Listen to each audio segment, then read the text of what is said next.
And as I once again welcome Group Captain Jha and also Srijanpal Singh, let me pull out that graphic if I can ask and request my producers to pull out that graphic that explains what happens in that critical 15 minutes. So the live broadcast, and we are here at the Nehru Planetarium in Bengaluru. This is in the heart of Bengaluru, but tomorrow the control center is at Istrak Pina, about 40 minutes from here. And 5 p.m. onwards, the live tracking begins to that final descent. And it all comes down to the 15 to 20 minutes. If I can pull out that graphic and speak over it and then toss it to Group Captain Jha. Captain Jha, why don't you take us through what is going to happen in that final descent phase? Of course, the pictures that are coming in are from an altitude of 70 kilometers. It then goes down to about 38 kilometers. And then there's that critical last 15 minutes which will define the success of this project, isn't it? Group Captain Jha. Thank you very much, Niranjan. I will try to explain to all your viewers. Look, if this is the moon, right now the landing spot is in the dark right now. By tomorrow evening, it will be slowly coming into the light and the sunrise will happen at this place. That is the pre-designated landing spot. That we know it is 69.4 degrees south and 32 degrees east.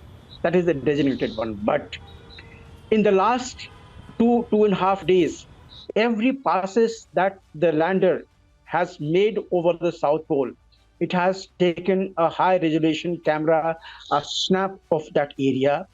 ISRO has been working onto it, must be working onto it to generate a 3D sort of image, much more than that high resolution, and will work out the final landing spot. Look, the lander has got just 2 meters of the span. The two legs are 2 meters apart. And for that, right now, there's a pre-designated area of about 10 square kilometers. That is 4 kilometers length and the 2.4 kilometer width that has got. So out of that entire area, it will pick up the most smooth looking area where then ISRO will try to make the trajectory, the final landing trajectory. If this is the moon surface where it is going to land, from the perihelion, the lowest, the closest spot to the moon, the orbit right now will be there at that time. From the perihelion of 25 kilometers, they will draw the trajectory. Right now, the Chandrayaan is at a velocity of nearly 1.64 kilometers per second. That is about 5,900 kilometers per hour. It has to be reduced.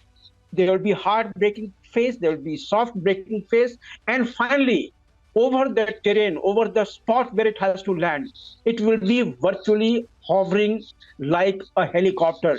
Helicopter, of course, has got the rotor blade. It rotates in the air to generate the lift. Here, there will be no rotor blades. There will be the nozzles of the engine, 4 engines at the bottom of the lander, which will keep it afloat.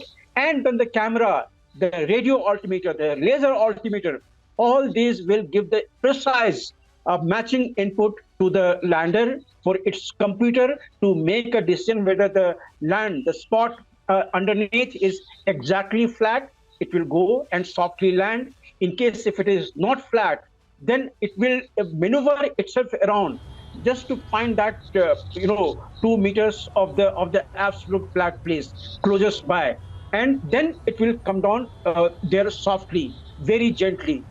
You can call it less than 2 kilometers per second, but as we know, when we bring down the helicopter down, we come very softly, very gently, and then make a touchdown. So all those things are on the schedule, and everyone must be waiting with the bated breath, as you mentioned.